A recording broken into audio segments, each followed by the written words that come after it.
So in this video, I'm going to do something I've been looking forward to for a long time. Last summer, I got the V collection by Arturia, came with a bunch of vintage synth emulations, and gave me the idea that maybe I should start digging for some of the actual hardware synths in there and see if I can find them on Craigslist. So I've already got the DX7 and I've got the Juno 6, which they just added a soft version of. I've got a video of that you can check out. But one of the cheapest synths on there that you can still buy is a Casio CZ synthesizer. So I started looking for it. I found a 101, kind of missed it, and then found the CZ-3000 just for a few $100.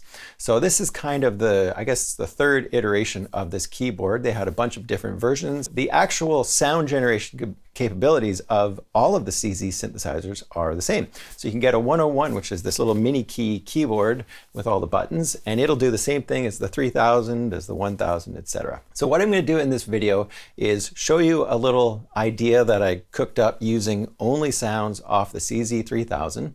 And with that, I used some software to sample it, which I'll talk about in a minute, but I will link you to other videos to show you how I did that. And then we're going to go over and compare the Arturia CZ-V to the actual CZ-3000, see how close it sounds, and then just talk a little bit about how to create sounds with these old synthesizers. So do I recommend getting hardware? You know what, it can become a bit of an addiction. You start checking, Craigslist every day, but that is how I found the Rhodes, and that was one of my favorite acquisitions recently. And so I do recommend, if you're into this kind of stuff, just keep your eyes open, because you don't have to spend a fortune to get these kind of synthesizers. So one thing I should really quickly mention is the software that I'm using other than Machine, Cubase, and the Arturia CZ-V. One of them is a program called Patchbase, and if you go to coffeeshop.com, I'll put a link in the description, you can find this company that's created these editors and librarians for all sorts of different synthesizers. So you can see that they've got the CZ-101 Patchbase, I got the CZ-3000 version, and it just gives me the ability to edit patches on the computer, send them over to the CZ-3000, or vice versa. I can make a patch on the CZ-3000, send that to the computer, and then save it and call it up later as if it is like a virtual instrument. And then another thing I wanted to mention is this channel called Running on Air. This is a guy who makes synthesizer videos, and he's got a whole bunch of videos on the CZ synthesizers. So make sure you go check out his videos on this, because he dives way deeper into the CZ synths than I am going to do. Great videos. And then another site is SynthLib.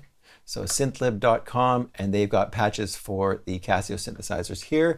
And then another great company is called the Patch Bay, and the patchbay.co.uk, and they've got a whole bunch of sounds that you can download for your hardware synthesizer, or you can use it with that virtual CZ synthesizer. So with that being said, for Machine, what I did is I went to the drum hits, and some of these patches were from those websites, and some of them were ones that I just kind of adapted on the CZ-3000. And I just went through, sampled all the percussive sounds, put them onto pads into Machine. And I've got a sampling video you can check out for that if you want to learn how to do this kind of stuff. There's my kits and some more percussion. And then I've got some actual synth sounds.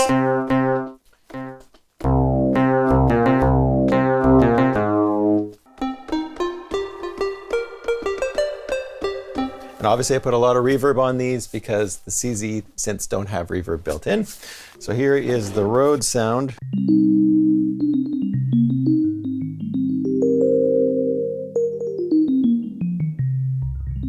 So that's the stock electric piano sound that comes with the Casio synths. And so I sampled every third note of all of these instrument synths. I'll put a link in the description for a program called MPC Beats, which is made by Akai MPC Beats, free piece of software that does auto sampling. So if you haven't seen my auto sampling video, link in the description. It's probably one of the most important videos that I've made in a long time, because it gives you free auto sampling of virtual synthesizers and hardware synthesizers. So you can capture any synthesizer, any sound that you want. You can rent an amazing synthesizer, capture all of your favorite patches, store them as audio files just for yourself, and then recall them later without the synthesizer. So really great piece of software, and I go extensively over how to use that piece of software with Machine. And so that's what I've done here. And if you click on, say, the stock EP, if I go over to this little wave and go to the zone, you can see that I've got multiple samples spread out.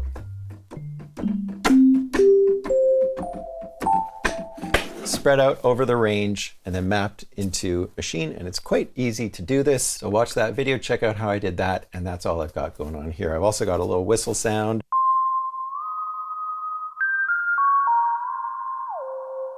And beautiful sound off the CZ-3000. So let's have a listen to this little idea, and then we'll get into the synthesizers.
There you go. Not much to it, but I had to do something, had to create something, and I had a lot of fun finding those sounds, and I made way more patches than I actually used here. So I have a whole ton of patches that I can store in a folder, pull up my favorite CZ-3000 sounds in the future. I can also put those on my Machine Plus and take them with me out on the road when I don't have a Casio CZ synthesizer at hand. So pretty sweet. But before I touch the software, I should talk a little bit about the synthesizer and how it works and what makes it special. So for starters, this is a phase distortion synthesizer. 1984, the DX7, the Yamaha DX7's been out, and it uses frequency modulation or FM synthesis. The Casio synthesizers, they work with phase distortion, and basically it takes a sine wave and then just warps the shape of the sine wave. And as it starts warping the shape of the sine wave, you get these other harmonics that make the complex waveform. So if we look at the waveforms that we have on the CZ synthesizers, you can see it right here on the hardware. We start with something that looks kind of like a sawtooth wave, and then we've got, looks like a square wave or a pulse wave, and then it looks kind of like a triangle, but they call this something else. They call it tripulse. And it's just a totally different kind of oscillator. And then we start to see some other shapes that look a little bit more bizarre. So we've got what looks like a peak and then maybe a sine. And then we've got the start of a sine and then the drop off that looks kind of like a pseudo square wave. And then we've got these bizarre ones called resonant waveforms. And because we don't have a traditional filter with a resonance knob, they created waveforms that are called resonant waveforms that have just that kind of nasally sound as if somebody has cranked up the resonance on a filter on an analog synthesizer. So you can hear these different waveforms right here. If I cycle through, here's the second, third, fourth, fifth. Here's our resonant one, 6, 7, and 8. If we look over on the software, we can see the same waveforms. And they've got them drawn out a little bit different, but essentially doing the same thing. And then we're back at the beginning. So those are the waveforms that we have with the CZ-V. And then the other thing that you can do in terms of creating a sound with the CZ synthesizers is you can actually have two waveforms in one oscillator. So right next to this other waveform on the software, we've got the choice of another waveform. So I could try playing this one by itself, but now if I change the waveform over here, we get a more complex sound as opposed to the exact same thing. And what I noticed with this software version is you have to click this little link button to effectively only have one waveform. And in the hardware, what you do is you just make sure your second waveform is set to 0, and then you're only going to hear the first waveform, or whichever one you choose from right here with these little numbers. So right off the bat, I can show you a comparison between the two. I'm just going to link them. We'll start with the first waveform, and here it is on the hardware. So pretty darn close. Second waveform. Sounds like there's a little bit more harmonics happening on the synthesizer representation. That waveform sounds extremely close. And then we get into the next one. A little buzzier on the hardware. I kind of like that. Anyways, you get the idea. These synthesizers sound very, very similar. So they've done a really great job recreating the hardware with the software version. So that's how you create the raw sort of material to make a patch with this device. And then you see that we've got something that says line 2. And that's something I haven't mentioned, is that they refer to each oscillator as a line, oscillator 1 and oscillator 2, but really we've got 2 different waveforms that we can have in each line. So you can potentially have 4 different waveforms all kind of influencing each other and creating this really complex sound. And then you can detune line 2, but we won't worry about that here. Just going to keep it kind of simple. Of course, everything that I just showed you on the software, we can do over here. So as I said, you can choose your first waveform here, your second waveform on your first oscillator right here. And then this is your second oscillator in the hardware. So you can see it right here. And all I have to do is go up to line select and choose either line 1 or line 2. These are, separate. Now I go, this is line 1 and line 2 together. And then this one is line 1, but it's line 1 with itself. So you could have the second version of line 1 to do some kind of unison type stuff, or you can detune it a little bit and create a thicker, more complex sound. So we haven't even talked about my favorite feature of these synthesizers. It's not really how it creates the sound, but what you can do with the sound. And with these synthesizers, you have very special envelopes. So an 8-stage envelope on this synthesizer that came out in 1984. And most people are used to seeing an attack, decay, sustain, release envelope on a regular synthesizer. And with an envelope, you can change how a sound comes in, how it sustains when you hold a note down, and what happens when you release the key. So that's attack, decay, sustain, and release. That's a traditional envelope. And with an envelope like that, say on the Juno, you can control the shape of the sound as it comes out. You can have it be really percussive with a quick attack, or you can have it take a long time. What does that mean to have an 8-stage envelope? Well, in this case, it means that we can control things like volume, and we can have the sound fade in slowly or really quickly. And then we could have it drop off, and then we could have it spike back up, and then we could have it drop off. Or you can also put an 8-stage envelope on this filter aspect of these synthesizers. And that's where it starts to get really exciting, because you could have a filter that opens up quickly and allows all the frequencies through of the complex waveform, and then starts to filter some down, and then opens it up and then brings it down. And you could have that pulsing up and down and creating something really complex. And then you can also do the same thing to the oscillator. So there's 3 sections in these synthesizers: the DCO, digitally controlled oscillator, and it's just called pitch on the software; the digitally controlled waveform, which is kind of like the filter; and then we have digitally controlled amplifier, which is the volume. So if we look over here, we've got DCO1, DCW1, and DCA1. So here is where we choose our waveform. And with this envelope button, you could then go in and put an 8-stage envelope on the pitch.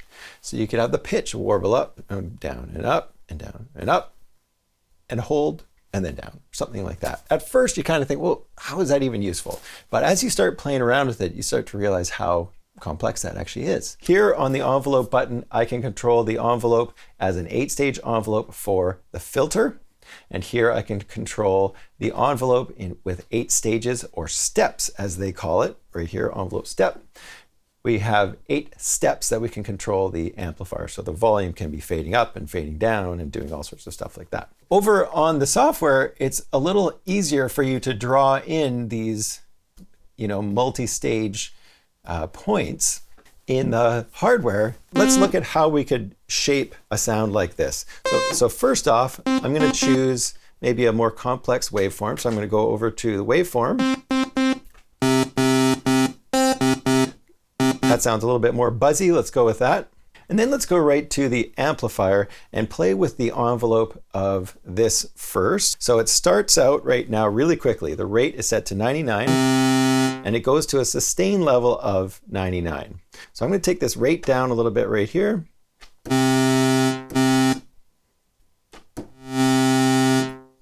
Now let's go to maybe, it's nice, 62. And then we can see sustaining at a level of 99. And if there's nothing else that's happening before the final step or the end step, then what I need to do is go to the step right after sustain and make sure something happens, or else that's going to determine the release of my key. So if I have this rate, right now it's set to 50, let's set it up to 100 and see what happens. Now we can hear the note stopping immediately. And if I set it down to something like 30,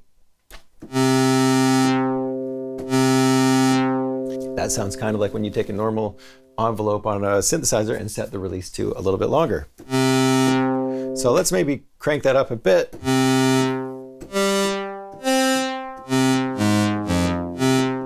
What we're going to do next is we're going to go over to the DCW and figure out how this filter actually works. So if I go to the DCW, if I start to change this level of this envelope right here, you're going to hear that the filter is going to sound closed down. So if I go to the level, which is at 99, that's kind of like all the harmonics are getting passed. Watch what happens if I set it lower. And the rate determines how quickly we get to that point. So if it's at 99, it's like, well, it gets there immediately. If I wanted to take a little bit longer to get to that point, I can go over and set the rate to something longer. And let's set the level a little bit higher so we can, and we're going to really hear it the higher we take the level. So now with this rate of 47, we can hear it takes a while for the filter to open. And if I want it to open even more, I just go over to the level. Let's put it to maybe 90. And I can go back to the rate and determine if I want it to go really quickly to that level or really slow.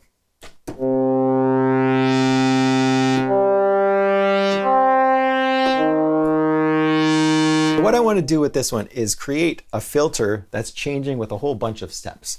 I'm going to take the sustain off of step 1. I'm going to turn that off. And then we can hear that it comes back down according to whatever step 2 is at. Well, step 2 right now is at a rate of 50 and a level of 0, which means the filter is going to close after it gets to step 2.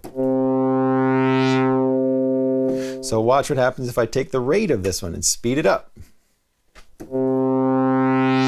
So yeah, step 1 is long, 40, and then step 2 is short, cuts it off. I go to step 2, and I'm going to make this one come down at a rate of, let's say, 70, and then I'm going to bring it down only to about, let's bring it down to about 30, so that's still kind of open. And let's take the rate a little bit longer.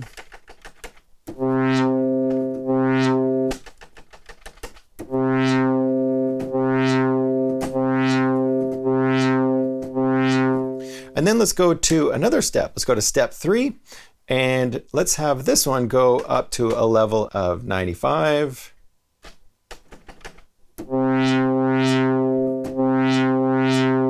And then let's go to step 4, and then we're going to go to step 5, crank that one up. Now we can hear 3 different peaks of this filter. And then let's turn the sustain on at this point so that it's going to stay at 99 if the key is held down. Let's take the rate though and we'll slow it down a bit.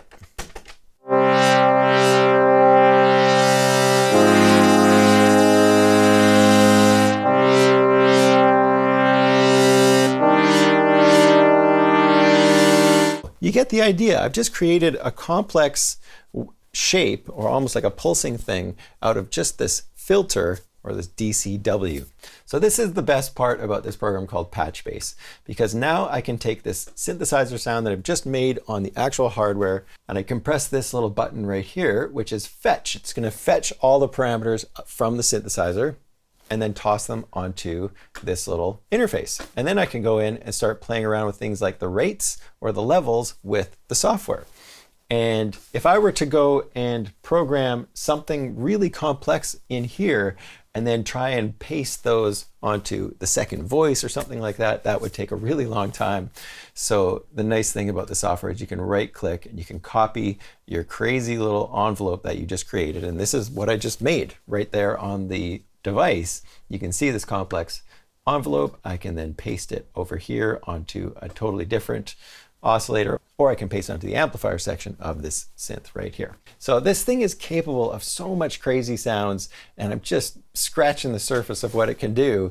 And it's hardware, you know, it's fun to play around with. So I'll show you another patch where I did do something pretty complex with the envelopes.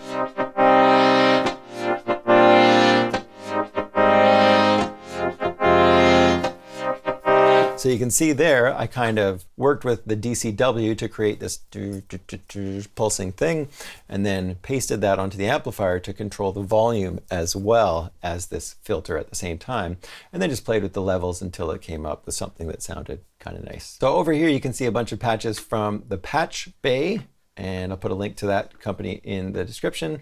And you can see we've got some Stranger Things patches. I can just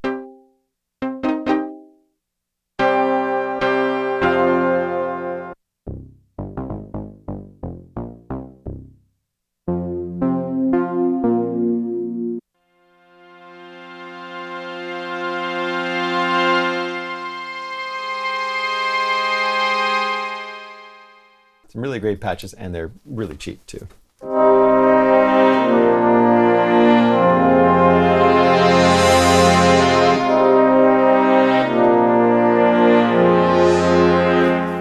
So really powerful piece of software, this CZ-3000 editor and librarian. Just have a look at a couple of these patches on the CZ-V, see how it compares. And really in the future, I should do a whole video on just the CZ-V, because it is very complex and capable of some incredible sounds, so much more than what I'm just showing here in comparison to the actual synthesizer. But let's go look at some similar patches. So here's the brass ensemble on the CZ-V. And then let's go look at the brass ensembles patch A1 on this.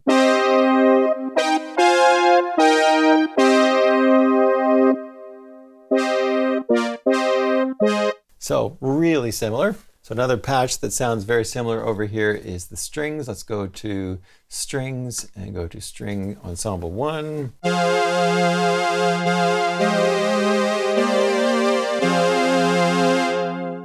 So it sounds like it's got a little bit of vibrato on it, even though the vibrato isn't on.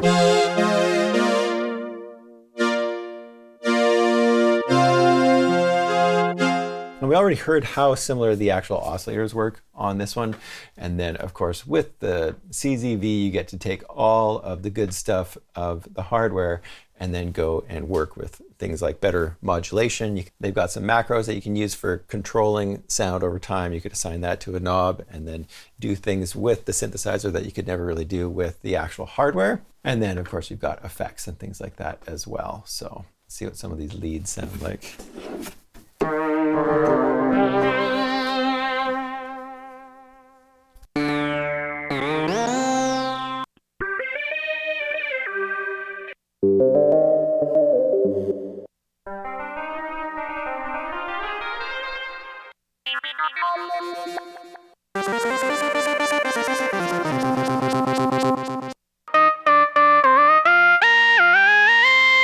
And then let's check out some of the pads here.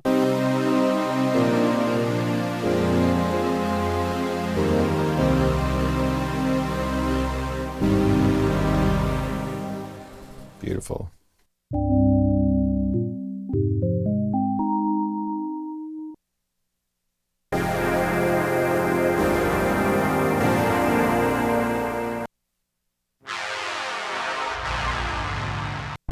Anyways, gives you a little taste of what the CZ-V is all about and a taste of what the CZ-3000 hardware is like and working with these multi-stage envelopes. It's really a lot of fun to play around with. So owning an old synthesizer, it's pretty easy to let it just sit there and collect dust. And so I definitely challenge you to grab one of your old synthesizers, hook it up, start playing around with the controls, digging into the menus, learning how the synthesizer works, and then start recording some of your patches, or at least saving them in something like a patch librarian. It's just a really fun and creative way to go about patch creation and to not necessarily get caught in this trap of using the same sounds that everybody else is using. And the more you do it, the more you read up on it, and the more you try and kind of embrace how this synthesizer is working, the more you're going to understand other synthesizers, and then the more you're going to understand more software that you're actually working with. You know, if you go look at something like Reason's Thor, it uses a lot of these principles that we're talking about here with these synthesizers. So anyways, hope that helps you out. Hit the subscribe button and the bell and go check out those videos and check out the links in my description. I'll have links to a lot of the things I was talking about here today. Thanks for watching. We'll see you in the next video.